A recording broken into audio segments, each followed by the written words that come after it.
सिद्धे जय प्रसिद्धे चौविहाराहणाफलं पते वन्दितार्हन्ते ओच्छमाराहणाकंसो उज्जोणम् उज्जवणं निर्वहणं साहणं चरणेचरणं दंसणानचरेतं तवाणमाराहणा भणिया।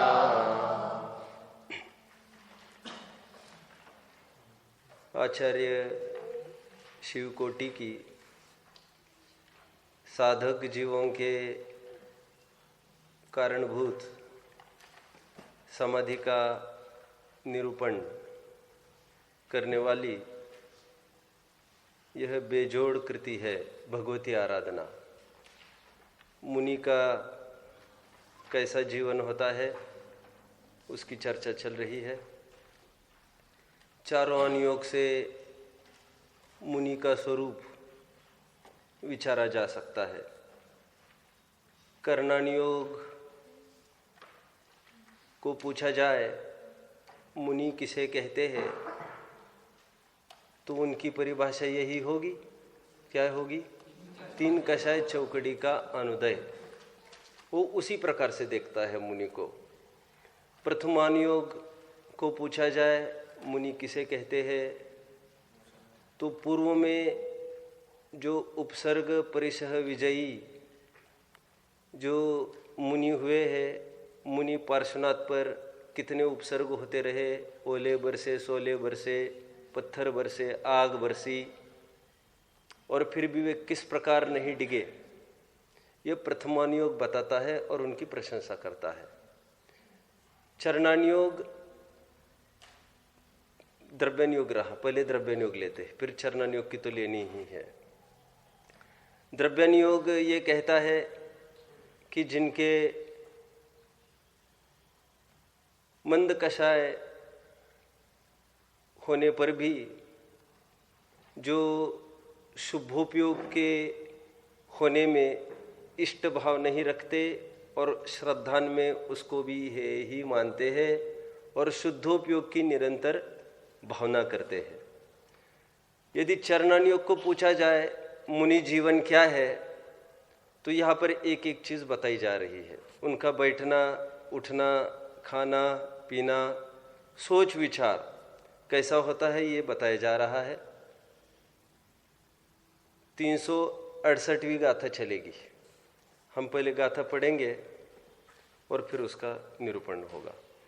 संतम सगुणम कीर्तिजंतम सुजनो जडमिसो दूर्णम लज्जदिकिह पुनसयमेव अपगुण कीर्तनम कुज्जा।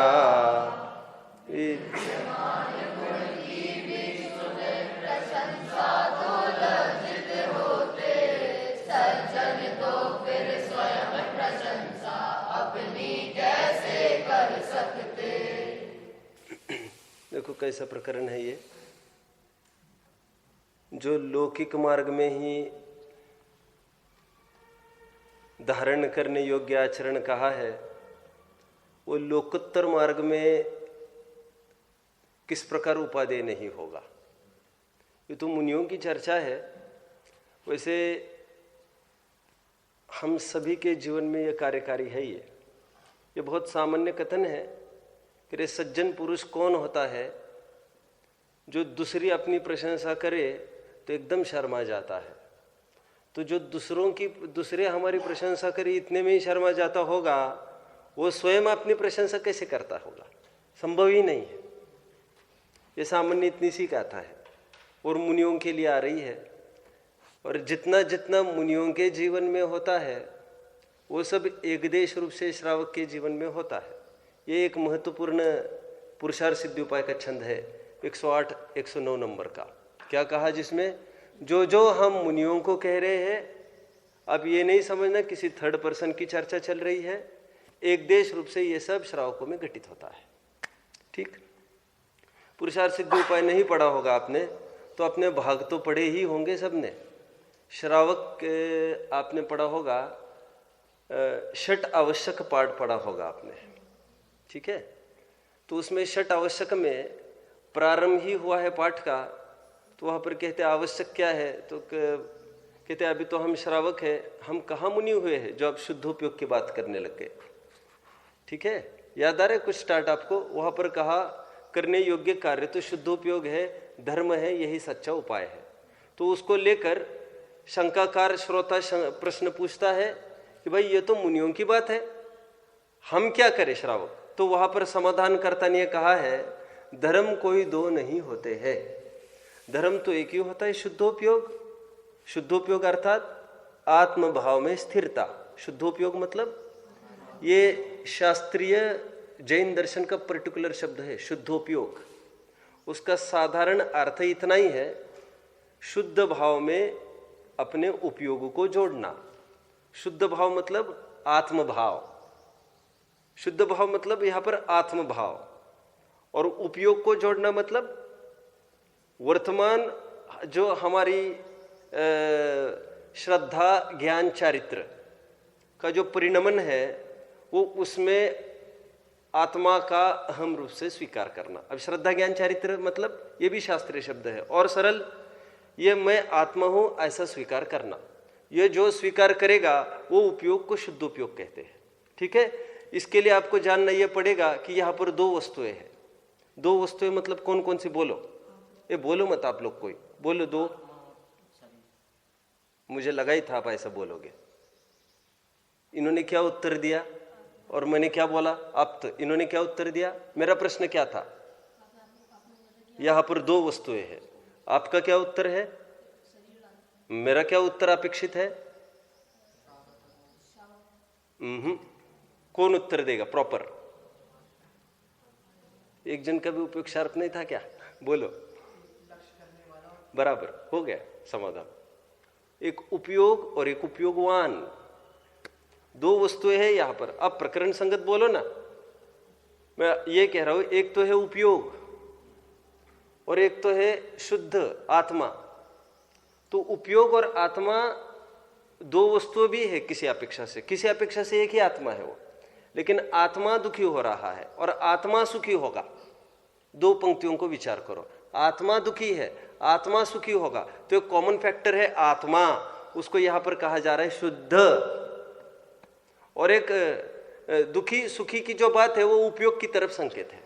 तो उपयोग हमें शुद्ध करना है, उपयोग शुद्ध करना है मतलब स्वयं को आत्मा मानना है। ये बहुत सरलीकरण कर दिया मैंने, ठीक है। मैं तो भैया बैठे रहते तो मुझे वैसा ही भाव आता है, जैन अजैन सबको समझ में आनी चाहिए, इसके कारण ही इतना सरल हो रहा है, ठीक है। क्यों क्या मालूम, सहज ऐसा भाव आता है कि एक एक जन को समझ में आनी चाहिए ये बात, ठीक है। कहाँ तक आए थे बोलो, प्रकरण कहाँ तक आया था, मूल प्रकरण द्रव्यण योग में मुनि का स्वरूप हो गया। मैं तो ये कह रहा हूं लोक में भी जो वर्जित है, क्या वर्जित है, लोक में हमारी कोई प्रशंसा करता हो तो भी सज्जन पुरुष तो लज्जा अनुभव करते हैं। बनारसी दास जी के शब्दों में बोलो, गरुवाई जाके गारसी। सज्जन की रीति नीति कैसी होती है, गुरुवाई जाके गारसी। कोई महंतपना करे तो गाली दे रहा है ऐसा समझते हैं और वे नीचे देखते हैं। यहां पर बहुत सुंदर शब्द पड़ा है मूल गाथाकार का। कौन सा शब्द पड़ा है बोलो, मूल लज्जदी। लज्जदी शर्मा जाता है एकदम उसकी प्रशंसा करो, शर्मा जाता है। शर्माता है, शर्माने के भी भेद है बहुत सारे। एक तो सुखानुभूति पूर्वक शर्माना होता है, आप बहुत सुंदर दिखते हो तो शर्माना होता है एक प्रकार का, हाँ मुझे सुंदर कहा। और एक होता है शर्माना, वो सुखानुभूति वाला नहीं होता है, एकदम विरक्ति वाला होता है शर्माना। वो वाला शर्माना लेना है नहीं तो फिर नया रोग खड़ा हो जाएगा। आप समझ रहे हैं मेरी बात को। आप बहुत सुंदर प्रवचन करते हो तो शर्माना दो प्रकार का हो सकता है। एक ये कि कि अंदर ही अंदर में सुखानुभूति हो, वाह वाह मेरा प्रवचन बहुत अच्छा है, और ऊपर से भले ही कुछ भी बोले फिर। और एक तो ये हो सकता है, ये क्या बात कर रही है, हमारा प्रवचन कभी हो सकता है क्या, आत्मा तो वचनातीत है, ये पुद्गल को, आत्मा को, चेतन को, जीवंत वस्तु को पुद्गल बनाने की साजिश है। समझ में आता है? क्योंकि वचन है, आज कल यही वचन अवरुद्ध हो सकते हैं कि नहीं हो सकते? अच्छे अच्छे, मैंने थोड़े दिन पहले कभी यहां पर कहा होगा, जब एकदम ताजा ताजा प्रसंग था, तीनों टाइम रोजाना स्वाध्याय में आते थे, ये हमारी ही दशा है, ये भविष्य की कवि की। तीनों टाइम स्वाध्याय में आते थे, सब ठीक ठाक चलता था, फिर डॉक्टर ने कहा कैंसर हो गया, फाइनल स्टेप में चला गया था, और 2 महीने मुश्किल से जिए, तो अंतिम हफ्ता ऐसा गुजरा, फिर वो कंठ में से कोई शब्द ही नहीं आते थे, तो इतनी तकलीफ होती थी उनको, मैं पाठ ही नहीं कर सकता। हमने कहा भैया अभी तो कम से कम सुन रहे हो, अभी 2 दिन के बाद क्या हम आपको दिखाएंगे तो आप देख नहीं सकेंगे। क्यों? क्या होगा कि सुनना भी बंद होने वाला है। रो मत, ताकत एकजुट कर दो। अभी समझ में आता है आपको? ये रोने के लिए नहीं मिला है, हमने जीवन भर बोझा नहीं ढोया है। क्या कहा मैंने? बोझा नहीं ढोया मतलब, बोझा ढोना मतलब शैलेंद्र, हमने जीवन भर बोझा नहीं ढोया है। ये बोझा नहीं ढो रहे हम यहाँ आने का। हम उत्तर भगवान को मिलकर यही भावना बहाते हैं कि भगवान का मिलन बस हो जाए, अभी अपने अनादि भगवान को मिले, ये हमारा प्रयोजन है। ये स्वाध्याय करते समय में भी यही भावना होनी चाहिए, भोजन करते समय में भी यही भावना होनी चाहिए कि कब तक करते रहेंगे। ये समझ में आ रहा है? सज्जन पुरुषों की रीति नीति है, अपन एकदम विस्तार से चर्चा करेंगे इसकी। वैसे कोई विषय अपना खास चलना नहीं है, तो सामान्य विषय चलेगा, भले ही इसके आधार बनाकर ही अपन चलाने का प्रयास करेंगे। देखो, समंत भद्र स्वामी का एक प्रसिद्ध छंद है, सम्यक ज्ञान अधिकार का पहला छंद है। वैसे 10वीं वाले कोई है नहीं यहाँ पर। अन्यूनम अनतिरिक्तम विना तथ्यम यथा च विपरीतात, है ना? निस्संदेहम वेदस तदागम, उसको ज्ञानी, वो आगम का ज्ञान है, ज्ञानी का। कौन सा? अन्यूनम अनतिरिक्तम, जैसा है वैसा है। ठीक है? देखो फॉर एग्जाम्पल, कोई मुझे बाहर में ये कहे, अरे ये ऐसे है, ये भिखारी है, ये ऐसे है, तो मुझे अच्छा लगेगा? ये तो आप एक जन बैठकर बोल सकता है, आपको क्या अच्छा लगेगा बोल रहे हैं? ये तो हम भी खड़े रहेंगे तो हम उनको छोड़ेंगे थोड़ी। देखो फल समझ में आ गया आपको? मैंने आपको बोला था हेयर स्टाइल नहीं करना, वैसे तुम कल परसों फिर दिखेगे थे।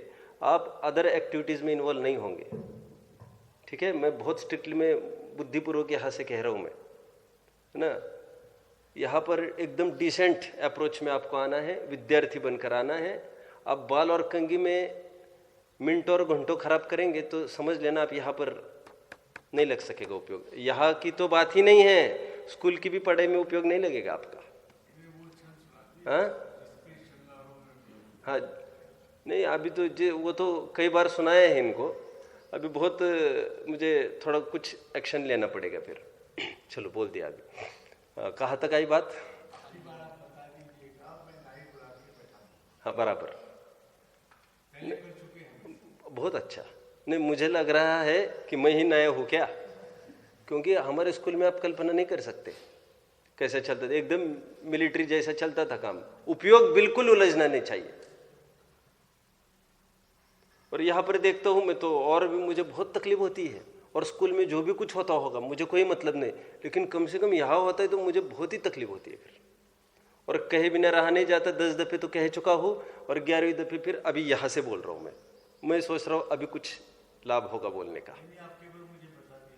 नहीं, अब हो गया, अब नाई की आवश्यकता नहीं पड़ेगी, अब हो गया काम। प्रकरण कहाँ पर आया था? अन्यूनम अनतिरिक्तम। बाहर मुझे कोई हल्के दर्जे का कहे तो मेरे साथ वाले बर्दाश्त नहीं करेंगे। जबान संभल के बात करो। This is a sort of teasing, चिढ़ाना हो गया, चिढ़ाना। मैं लेकिन आपको और एक रूप दिखाता हूं चिढ़ाने का। कोई ये कहे ये है तीर्थंकर, इनको नहीं जाना आपने, ये है महा प्रतापशाली, तो मन ही एक सेकंड में ऐसा लगता है क्या मेरी गलती हो गई क्या कुछ आज, ये इतनी चढ़ा बढ़ा कर क्यों हो रही है बात। This is also a sort of टीजिंग। जो बहुत पैसा होकर दान नहीं देता उसको भी ऐसी टीजिंग होती है, ये तो क्या कहना इनका, तो इनका धर्म, फिर वे भी नीचे देखने लगते हैं। और आप समझ रहे हैं मेरी बात को। दो प्रकार की टीजिंग मैंने कही यहां पर, जिसमें दूसरे प्रकार की जो टीजिंग है उसका प्रकरण यहां पर चलना है। पहली टीजिंग तो टीजिंग लगती है, पहला चिढ़ाना तो चिढ़ाना लगता है। हमारे कद से नीचे का हमको उपाधि दे देकर हमको बुलाओगे, ये काम नहीं चलेगा, ये सचिन आप कहोगे ये नहीं चल सकता, पंडित जी साहब जितना बोल सकोगे आप, तो और एग्जैगरेट यहां पर भी करना, ये भी टीजिंग ही है। मैं कहकर क्या कहना चाहता हूं, जैसी वस्तु है उसको वैसा ही देखा जाए, ना कम ना ज्यादा। तो जो मुझे कम देखते हैं इससे एक बात सिद्ध हुई, उनको मेरे प्रति द्वेष है। जो मुझे मर्यादा से ज्यादा देखते हैं उससे एक बात सिद्ध हुई, उनको मेरे प्रति राग है। लेकिन मेरे में कोई हीनाधिकता वैसे नहीं हुई है, बिल्कुल नहीं हुई है, इसलिए मुझे तो कम से कम भ्रमित नहीं होना चाहिए। ठीक है। दयानंद जी का छंद बोलो। राग भावते बोलो सज्जन जाने, द्वेष भावते दुर्जन माने। राग भाव से कौन जानता है? दयानंद राय जी को कोई प्रश्न पूछ बैठा कि क्यों साहब वे आपकी बहुत खुशामद कर रहे थे, अब एक ही मिनट में दूसरा आदमी आकर बोला कि साहब वे आपकी बहुत निंदा कर रहे थे। क्योंकि कोई आदमी ऐसा नहीं है यहां पर जिसकी प्रशंसा के साथ निंदा नहीं होती हो और साथ साथ निंदा के साथ साथ प्रशंसा नहीं होती हो। 100% किसी की कोई निंदनीय हो ऐसा भी कोई नहीं है यहां पर कोई नहीं है। और 100% किसी की प्रशंसा होती हो ऐसा भी कोई नहीं है। इसलिए ज्ञानी पुरुष तो अपना काम करते रहते हैं, किसी की प्रशंसा निंदा से शिथिल नहीं होते हैं। कहां पर बात आई? मोक्ष मार्ग प्रकाशक, राइट। हमने पढ़ी है? नहीं, हमने नहीं पढ़ी इस साल। 6वां अध्याय का समापन में वैसे मोक्ष मार्ग प्रकाशक की बात नहीं है, एक छंद उद्धृत किया है नीतिकार का, जिसमें यह कहा है प्रशंसा निंदा किसी भी रूप से शिथिल होना योग्य नहीं है। सप्त व्यसनादिक से भी बड़ा पाप जानकर पहले मिथ्यात्व को छुड़ाया है। जैन धर्म की बोलो ऐसी ही परिपाटी है, पहले बड़े पाप को छुड़ाया जाता है। निंदा प्रशंसा किसी भी रूप से शिथिल होने योग्य नहीं है। ठीक है। निंदा प्रशंसा क्यों बोले? क्योंकि हम खूब निंदा करेंगे। अभी निंदा मतलब धुतकारेंगे जगह जगह, देखो तुम्हारे मिथ्यात्व, देखो तुम्हारे मिथ्यात्व, और जगत वाले तो तुम्हारी प्रशंसा कर ही रहे हैं। कैसे आपका ज्ञान, कैसे आपका आचरण। निंदा प्रशंसा शिथिल होने योग्य नहीं है। ज्ञान के आलोक में बैठकर तुमको तत्व मंथन करना चाहिए। ठीक है। जो बात आ रही वो सत्य है कि झूठ है, अन्यूनम अतिरिक्तम। आ जाइए, जैसी वस्तु उसको उसी प्रकार देखा जाए। राग भावते सज्जन जाने, द्वेष भावते दुर्जन जाने। राग द्वेष दो मम नाही, ध्यानत निज पद माही। ध्यानत तो ध्यानत है कि तो जो प्रशंसा कर रहे अरे उनको मेरे प्रति राग है, और जिनको जो निंदा कर रहे हैं जो उनको मेरे प्रति द्वेष है।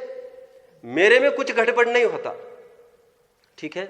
एक बार फिर से अगेन यहां पर आइए, हम इसको थोड़ा विस्तार से चलाएंगे इस विषय को। मुझे नहीं पता मैं 2 गाथा ले पाऊंगा कि 20 भी ले पाऊंगा। देखिए फिर से अगेन, सज्जन पुरुषों का वैसे कल कौन कौन थे स्वाध्याय में? स्वाध्याय में कल कौन कौन था? अच्छा इतने ही थे क्या? कल एक छंद चला है बहुत अच्छा। वो छंद ये चला है, एक उदाहरण ही दिया आचार्य देव ने यहां से। ये बोले जिस प्रकार कोई अपनी झूठी खुशामद करे, तो झूठी खुशामद करने से, झूठा बड़प्पन करने से हम बड़े तो नहीं हो जाते? किस प्रकार, जिस प्रकार कोई नपुंसक है, वो कितनी भी महिला जैसी क्रिया करता हुआ वह उसके साथ कोई शादी करता होगा फिर एक हज्जन भी आज तक शादी की होगी किसी पुरुष ने उसके साथ, यह प्रमाण है। समझ में आता है? वो धोखे में आए तो आए स्वयं, लेकिन दुनिया तो धोखे में नहीं आ रही है। यह कल एक उदाहरण चला है बहुत अच्छा। तो लोगों की प्रशंसा से तुम्हें क्या, ये किसको बोल रहे हैं, किसको बोला जा रहा है? ये मुनि को बोला जा रहा है। और मैं बार बार एक बात बोल रहा हूं, जो जो मुनि के जीवन में होता है वो सब एकदेश रूप से अपने जीवन में होता ही है। अभी अभी मैंने कहा था, शुद्धोपयोग का वही से प्रश्न आया था। धर्म तो एक ही है, लेकिन वो पूर्ण रूपेण मुनि को होता है और एक देश रूपेण श्रावक को होता है। श्रावक धर्म और मुनि धर्म ये दो धर्म नहीं है, धर्म तो एक ही है, वीतराग ही धर्म है। अभी कितना पालोगे तुम, तो धर्म तो सैकड़ों बन रहे। उन्होंने क्या बताया श्रावक और मुनि? हम तो श्रावक के 11 धर्म बता सकते हैं 11 प्रतिमाओं में, क्यों? और मुनि के भी चाहे जितने धर्म बता सकते हैं।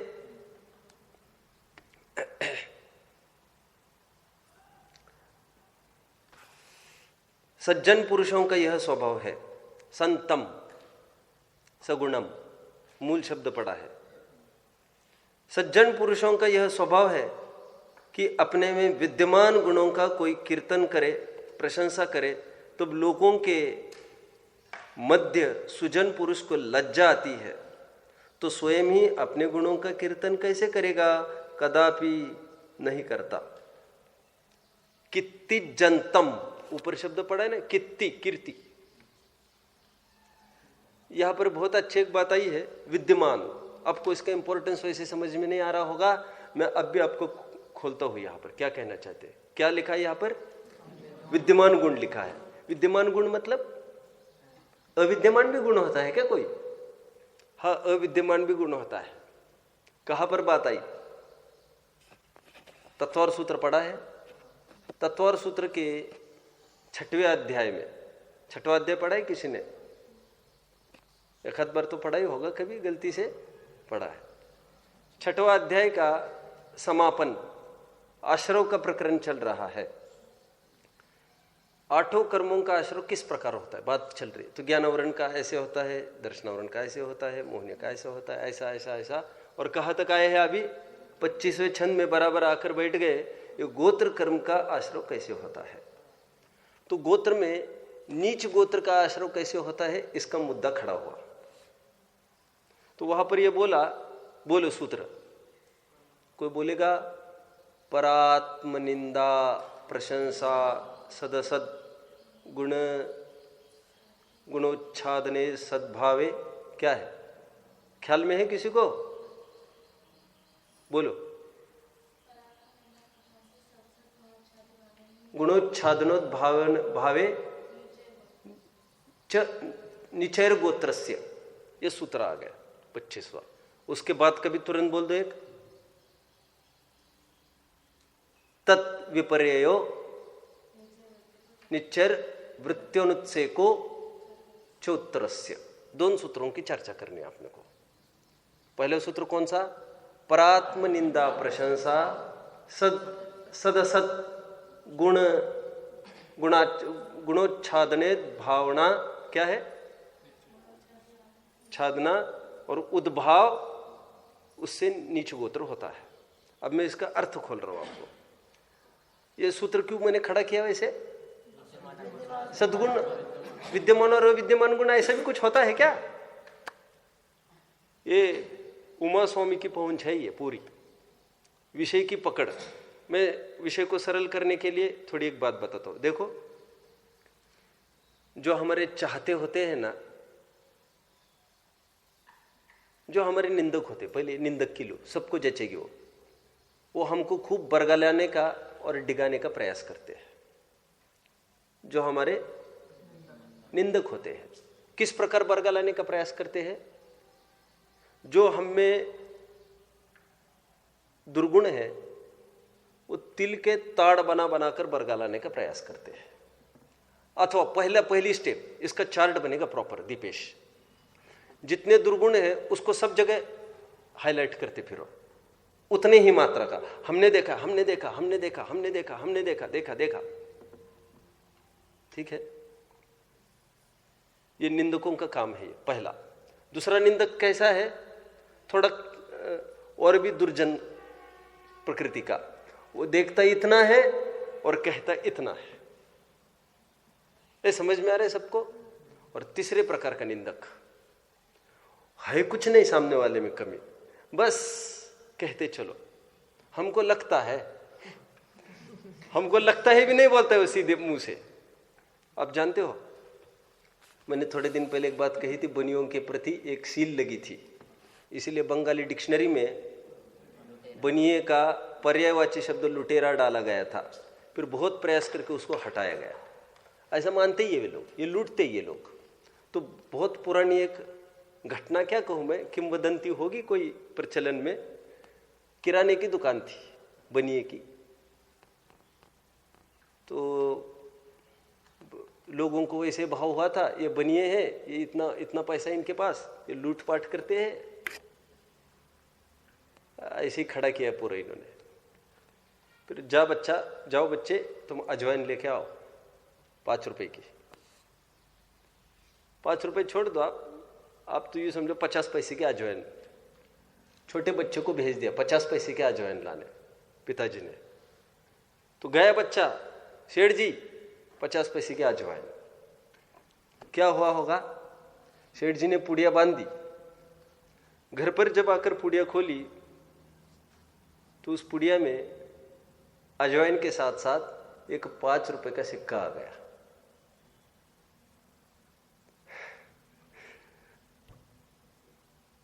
बनिया कुछ भी करता है उसमें जरूर कुछ दाव पेच होगा। एक मीटिंग बैठ गई घर पर, पंचायत बैठ गई घर पर, तो एक जन बोला अभी पकड़ में आ गया।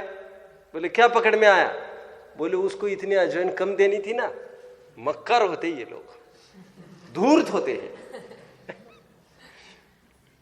तो अजवाइन चाहिए थी हमको, ने कहा ना ऐसा ही करते हैं। मैंने 3 प्रकार के निंदक बताए।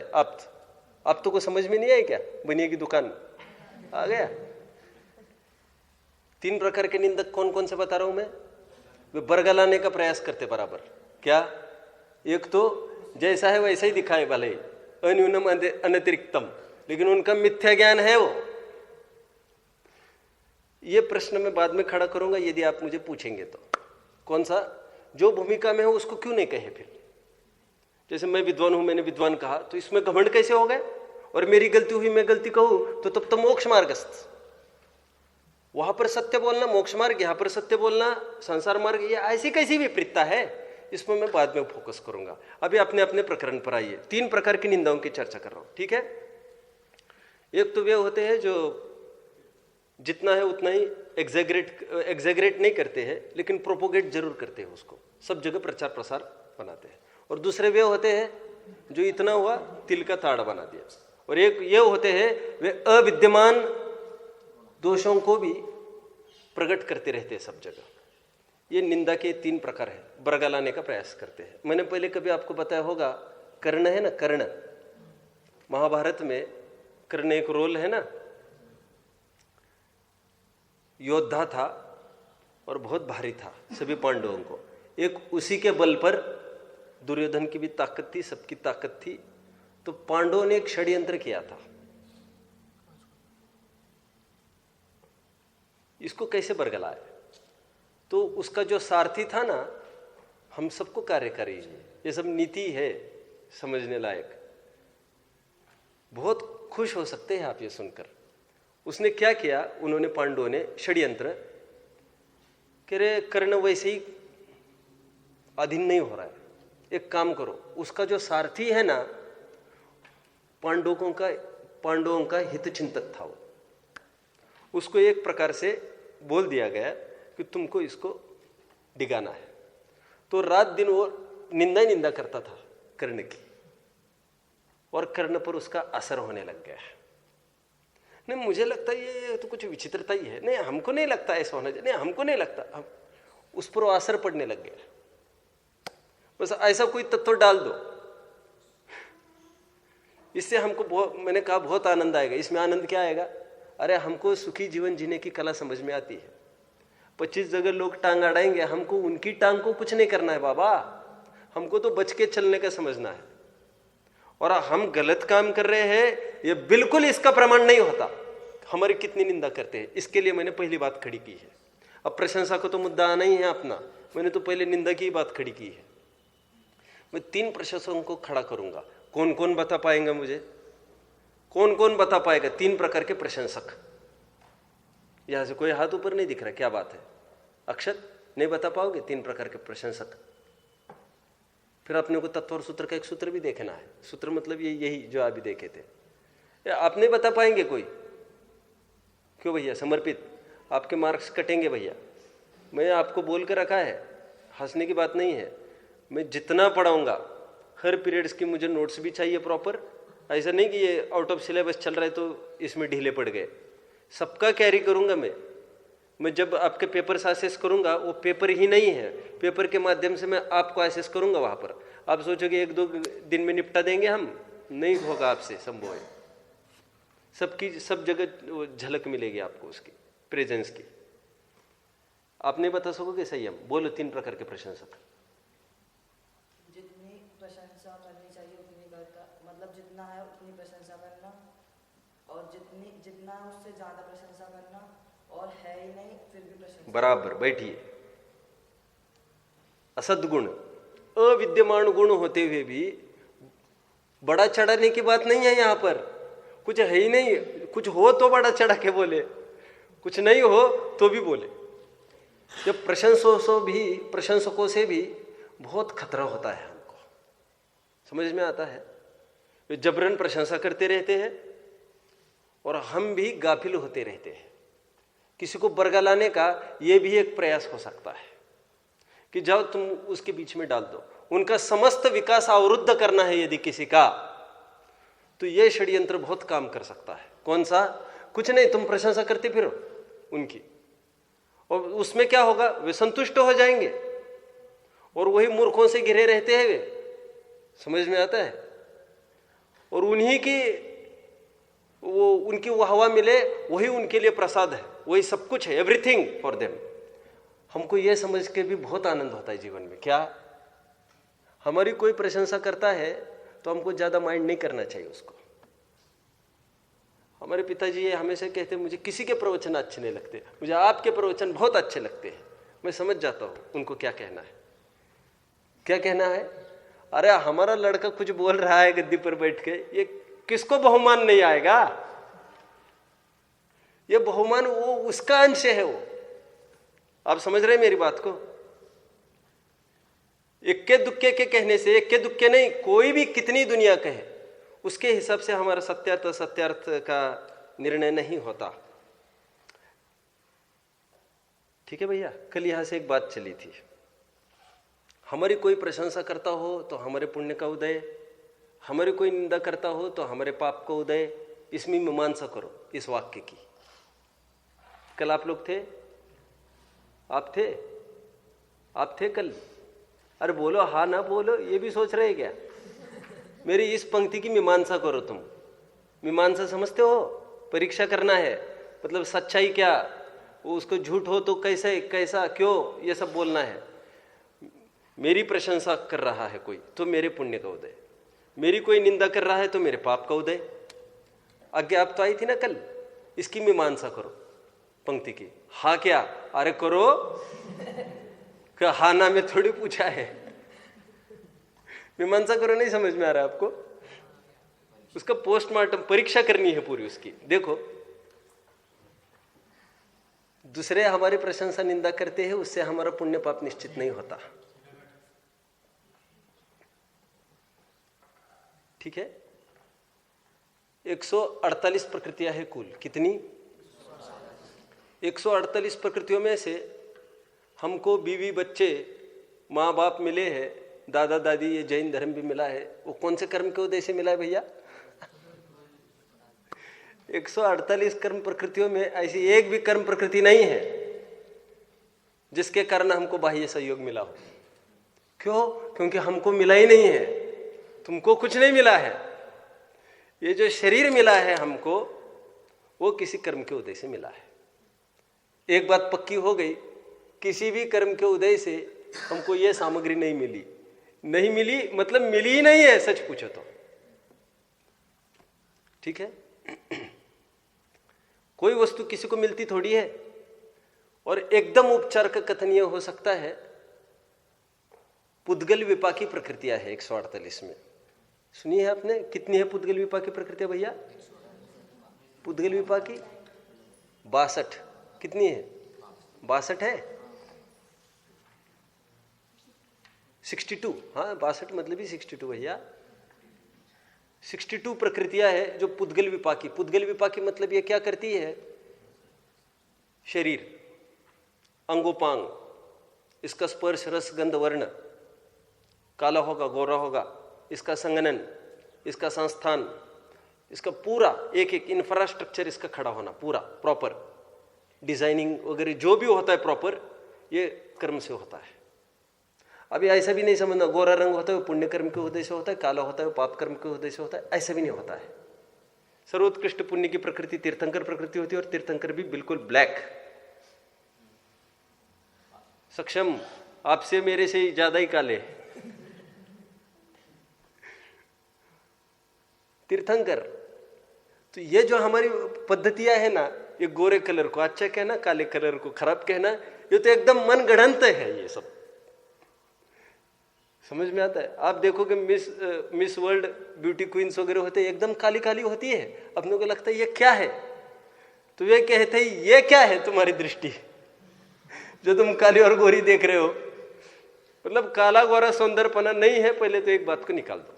अभी जो भी होगा सुंदर सौंदर्य वो होगा।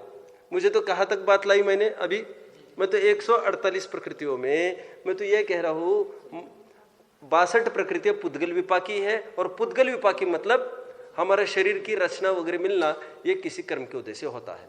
बाहर का कुछ भी कर्म के उदय से नहीं होता है। आगे बढ़ते हैं। 4 प्रकृतियां भव विपाकी है।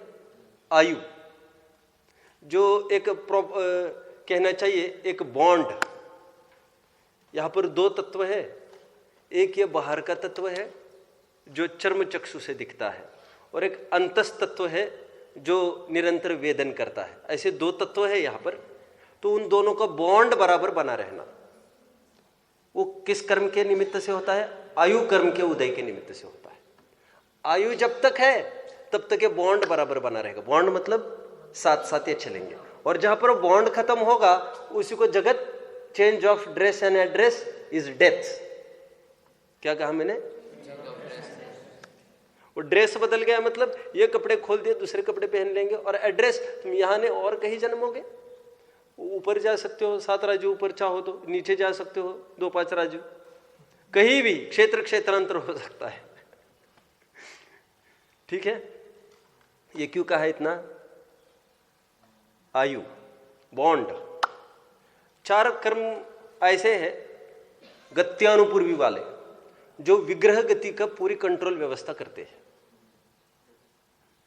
मतलब जो अन्य मतियों में मानते हैं मरण के बाद होगा क्या, ये यम आएगा, हिसाब किताब देखेगा, और फिर बीच में खूब पिटाई करता है उसकी, ऐसे भी लोग कहते हैं। एकदम थोती बातें हैं ये सब, थोती बातें लगती ही है तुरंत ही। क्यों? बीच में सब हिसाब किताब हो गए तो यहां पर लूला लंगड़ा करके क्यों भेज दिया? फिर वहां पर कुछ बचा लिया गया बीच में ही कि उनकी सामर्थ्य नहीं थी। फिर कहां तक आए? 70 कर्मों की चर्चा हमने की, और जो 78 कर्म है वे जीव विपाकी कर्म है। जीव विपाकी मतलब उनका जीवों के परिणामों के साथ निमित्त नैमित्तिक संबंध होता है। तो ये पुण्य पाप जो है, मतलब जीव को ये फीलिंग हो, यशस्कृति नाम कर्म की प्रकृति के बारे में कल क्या बात आई थी? बोलो आज्ञा। नोट्स है कुछ बनी है कल की? बोलो क्या लिखा यशस्कृति नाम कर्म की प्रकृति के बारे में? कौन सी प्रकृति है वो? जीव विपाकी प्रकृति है। जीव के परिणामों के साथ निमित्त नैमित्तिक संबंध रखती है। कब? जब मोह कर्म होता है तब। ये भी एक और डाल देना, नहीं तो फिर तीर्थंकरों में दिक्कत होगी आपको, क्योंकि तीर्थंकरों के भी यशस्कृति नाम कर्म की प्रकृति का उदय है। अरे तीर्थंकर प्रकृति भी जीव विपाकी है, घबराओ मत। और मोह ही नहीं है लेकिन उनका, साता सातक भी उनका उदय तो चल ही रहा है, साता सातक भी उदय चल रहा है कि नहीं उनका, और वो भी जीव विपाकी है, लेकिन उसका कोई फीलिंग नहीं है उनको। फीलिंग क्यों नहीं है? मोहनीय के होते हुए ही ये बाकी के कर्म अपना अपना काम कर सकते हैं। जब मोह ही खत्म हो जाता है तो जीव विपाकी प्रकृतियां है वे भी एकदम यूजलेस हो जाती है, दिखावटी हो जाती है, ढांचा रह जाता है, बस अंदर की पूरी ताकत खत्म हो जाती है। समझ में आ रहा है? सांप है ना, सांप की पूरे वो दांत हटा दिए, जहर पूरा वो हटा दिया, स्रोत पूरा। अभी सांप मतलब क्या है? खिलौना, नथिंग मोर देन दैट। कहां तक आए अपन भैया? ये क्यों लिया हमने यशस कीर्ति का? मान सम्मान की बात है। कोई हमारी प्रशंसा करे मतलब कोई हमारे अच्छे वचन कहे, उससे भी हमको पुण्य पाप की बात नहीं। इसलिए आत्मख्याति एक लिखी गई, एक टीका, जिसमें क्या कहना चाहते हैं आत्मख्याति में? दुनिया हमारी कितनी ख्याति करती है, कितनी प्रसिद्धि करती है, उससे हमारा सुख दुख मैटर नहीं करता। हम स्वयं की कितनी ख्याति करते हैं उससे हमारा सुख निश्चित होता है। एक बात ये। अब दूसरा पक्ष बोलो, एक बोलो, सीता की अयोध्यावासी कितनी निंदा करते हैं, उससे सीता दुखी नहीं हो सकती। सीता तो आज में आनंदी है एकदम, उसका आनंद बढ़ गया है, सच्चे विरक्ति वाला आनंद। ठीक है, मतलब दुनिया हमारी निंदा करे उससे हम खराब नहीं होते, दुनिया हमारी अच्छाई करे उससे हम अच्छे नहीं होते। ये बात यहां पर फिर से पढ़ते हैं और आगे की छंद की तरफ बढ़ेंगे। सज्जन पुरुषों का यह स्वभाव है कि अपने में विद्यमान गुणों का कोई कीर्तन करे, प्रशंसा करे तो लोगों के मध्य सुजन पुरुषों को लज्जा आती है, तो स्वयं ही अपने गुणों का कीर्तन कैसे करेगा? कदापि नहीं करेगा। पेटा बहुत बड़ा है। सज्जन पुरुष अपने बारे में कुछ नहीं कहते हैं। अरे फोन भी आप करें मुझे और बोले कौन बोल रहा है, तो पंडित तो मैं बोल ही नहीं सकूंगा, बहुत तकलीफ है बोलने में। सचिन बोलने में भी तकलीफ दिखती है। अब फोन करना, कभी कोई महिला फोन उठाए, प्राचीन संस्कृति बोल रहा हूं, नई संस्कृति की तो मुझे पता ही नहीं है। फिर कहते हैं कोई महिला उठाती थी और हम नाम पूछो तो नाम नहीं बताती थी कभी भी। तुम नाम क्यों पूछ रहे हो उसका? तुमको क्या मतलब है? तुमको कौन चाहिए वो सीधा बोलो, नाम तो तुम बोलो जिसने फोन किया है। समझ में कितने जन को आ रहा है?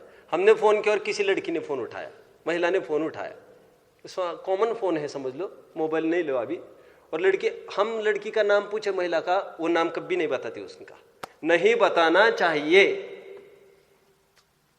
उसी में उसकी रिस्पेक्ट है, शील की मर्यादा है। उदाहरण सबको समझ में आ रहा है अच्छे से? आजकल सिग्नेचर भी करते हैं, वे अपना नाम नहीं डालते हैं महिलाएं। कोई किसी की पत्नी करेगी, जैसे सीता सिग्नेचर करेगी तो लिखेगी मिसेस राम, सब कुछ हमारे राम ही राम है। सीता नाम इसलिए नहीं डालते हैं कि कोई फिर शील भंग करने का प्रयास नहीं करे हमारा, किसी भी रूप से। नाम को लेकर भी हमारा नाम भी किसी को पता नहीं चले, क्यों? हम सब समर्पित हो गए एक प्रकार से इनको। एक उदाहरण सब समझ में आ रहा है? सिद्धांत कौन बताएगा? फोन आया मुझे, पंडित सचिन कहूं तो बहुत बड़ी बात है, तो पंडित कहते ही खंडितपना सिद्ध हो जाएगा, स्ववचन बाधित दोष हो जाएगा। मुझे मौन है कहने जैसा मूर्खपना सिद्ध होगा, क्योंकि पंडित कभी स्वयं को पंडित नहीं कहता। ये समझ में आ रहा है सबको? दयानत राय इतना भी नहीं बोल सकते वे, मैं दयानत। समझ में आता है? फिर अपने मुख से हीरा मुख सो ना कहे, बोलो पूरी करो बात को। हीरा मुख सो ना कहे, बड़ो हमारो मोल। सुक्ति चलती है, नहीं पता आपको? एक हीरा अपने मुख से नहीं बोलता अपना मोल, बोला है कि हीरा आज तक? वो तो आदमी बोलते रहते हैं उसका मोल, साहब ये इतने में, और वो भी पागल आदमी बोलते रहते हैं। अच्छा आदमी तो उसकी तरफ देखते नहीं, कुत्ते भी सूंघते नहीं उस तरफ देख। खाने की वस्तु तो है नहीं। ये क्या कहा मैंने? बोलो। हीरा अपना मोल नहीं बोलता तो कौन बोलता है? पागल लोग। अरे जिनको धन के प्रति आकर्षण है वो उसका मोल करते रहते हैं। हीरा तो अपना मोल कभी नहीं करता, ज्ञानियों ने उसका मोल कर दिया है। क्या किया है? मत पूछो हमको। कीच सो कनक, वो कीचड़ में जाकर देख लो। कीचड़ में क्या है? कीचड़ में कीचड़ ही है। दूसरा कीचड़ मतलब हीरा। क्योंकि उपयोग में उपयोग वाली गाथा नहीं चल रही है। कहा तक आए, हीरा मुख सो ना कहे बड़ो हमारा मोल। समय अपना हो गया है। एक घटना सुनाऊं, कल क्या मालूम मेरे ज्ञान में आएगी नहीं, सुनना है क्या? एक बार सहजानंद नहीं, गणेश प्रसाद जी वर्णी और साहू श्रेयांश प्रसाद जी, आपको पता होगा वर्णी जी ने बहुत अच्छा काम किया है। अच्छा काम उन्होंने ये किया है, ज्ञान का प्रचार प्रसार ज़्यादा से ज़्यादा हो, इसलिए बहुत जोर लगाया था उन्होंने। ये तब का काल था जब पंच कल्याणकों में लाखों करोड़ों बरसाना और बड़ी बड़ी पदवियां बटोरना ये एक प्रकार से एवरीथिंग इहलोक परलोक की प्राप्ति मानी जाती थी। तो उनको ये लगा लोग लाखों करोड़ों बरसा रहे पंच कल्याणकों में, कोई सेंस तो है नहीं। तो ये जगह जगह जगह जगह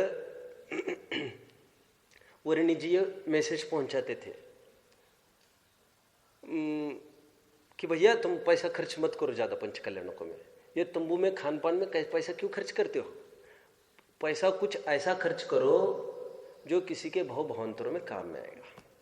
अब गुरुकुल खोलो, गुरुकुल खोलो, गुरुकुल खोलो। अब वर्णी जी की पहुंच तो वैसे बहुत थी, उनको अच्छा रिस्पेक्ट था समाज में बहुत ही, लेकिन वे तो साधु संत पढ़े। साधु संत पढ़े मतलब ज़्यादा नहीं हो सकता उभर कर। तो उन्होंने सेठ साहू श्रेयांश प्रसाद जी को साथ में किया था। देखो विद्वान टोडरमल जी साहब कहते जहाँ पर लोभी पंडित हो और बोलो अविवेकी सेठ हो, और यहाँ पर एकदम विपरीत, दोनों की एकदम सुलझी बुद्धि हो गई थी, है ना। एक सेठ और एक धर्म प्रचारक विद्वान के रूप में आप देखो वर्णी जी को। तो दोनों जगह जगह जाते थे। तो इन्होंने क्या किया, एक जगह पंच कल्याणक होना है ये बात पता चली इनको। तो इन्होंने बहुत जन, लाखों हजारों जन आते हैं पंच कल्याणक में, 25-25 हजार जन। अब सबको तो ऐसे कमरे मिलने नहीं, और इनको चाहिए भी नहीं थे। तो इन्होंने क्या किया, ये जो टेंट लगते ना टेंट, उसमें 25 जन 40 जन देखा है कभी? तो फिर उस टेंट में ये इन्होंने एक रात निकाली, वर्णी जी ने और श्रेयांश प्रसाद जी ने। और दूसरे दिन सुबह सुबह ये वहाँ के ट्रस्ट बॉडी में गए मिलने, और उनसे अप्रोच करके बात कही। उनको तो सबने पहचान लिया। तो कह रहे कि आप पैसा खर्च मत करो, हम ये कहने आए, इससे अच्छा आप गुरुकुल खड़ा करो, को गोद ले लो किसी बच्चे को, आप ज्ञान दान में लगाओ पैसा। जैन धर्म जा रहा है गड्ढे में, कितनी गिनती फटाफट इसकी गिरती जा रही है, तुम कहाँ अपने बड़प्पन में लगा रहे हो। किसी ने उसको स्वीकार नहीं किया, लेकिन बहुत बात हुई, जोर लगाया, और दोनों की चलती भी थी। मैं कह रहा हूँ ना समाज में, आखिर काम वो काम हो गया। बात एक उभर कर आ गई सामने। ठीक है, वे तैयार हो गए, हम खर्चा नहीं करेंगे, हमारा बजट एकदम हम 10% ही करेंगे, और नई योजनाएं भी तत्काल सेट हो गई। गुरुकुल होगा, कैसा होगा, कहाँ होगा, सेट होगा, कौन पढ़ाएगा, कैसा क्या होगा, पूरी रूपरेखा खड़ी हो गई। कह रहा यार कौन चलता है कैसा? अरे जितना भी चलेगा, तुम्हारा भोजन कितना चलेगा दिया वाला, एक दिन भी नहीं चलेगा। तो कह रहे चलेगा ना, 20 साल तो चलेगा, कुछ तो चले। तो फिर एक प्रश्न खड़ा हुआ, आप कब आए? तो बोले हम तो कल ही आ गए। कल आ गए, और कहाँ थे फिर? बोले हम उस टेंट में थे। मतलब हजारों साधारण आदमी जहां पर उठते बैठते हैं, वहीं पर ये श्रेयांश प्रसाद जी, वर्णी जी है साथ में। तो कह रहे आपने बताया नहीं हमको। क्या बताना उसमें, कि नहीं आपकी कुछ व्यवस्था, क्या व्यवस्था हो गई हमारी व्यवस्था, क्या व्यवस्था हो गई हमारी, हमारी बात मान गए, यही हमारी व्यवस्था है। हम कोई सुखिया बुद्धि वाले थोड़ी है। हीरा मुख सो ना कहे बड़ो हमारो मोल। ये इतने हीरा मोती सब दबे रहते समुद्र के अंदर, उनको बिल्कुल दरकार नहीं है इसकी कि कोई आए और हमको प्रकाशित तो करे, प्रकाशित तो करे। और आएंगे गोताखोर, और अपने आप दुनिया में आज महिमा पड़ी है मोतियों की, हीरों की। वो एक भी सचमुच हीरा स्वयं ही खदान से बाहर नहीं आया है, और एक भी मोती स्वयं तल से बाहर नहीं आया है, सब इन्होंने ही बाहर निकाले हैं, और तब भी इसकी महिमा है इतने। ये सूक्ति का अर्थ मैंने इतना बता दिया। किसका? और स्ववचनवादी दोष हो जाएगा। हम पंडित या हम क्यों कहें, ये यहां से बात चलेगी। मुझे नहीं पता ये कितने स्पीड में चलेगी, 2 भी चल सकते, 20 भी चल सकते। ठीक है। ओम नमः।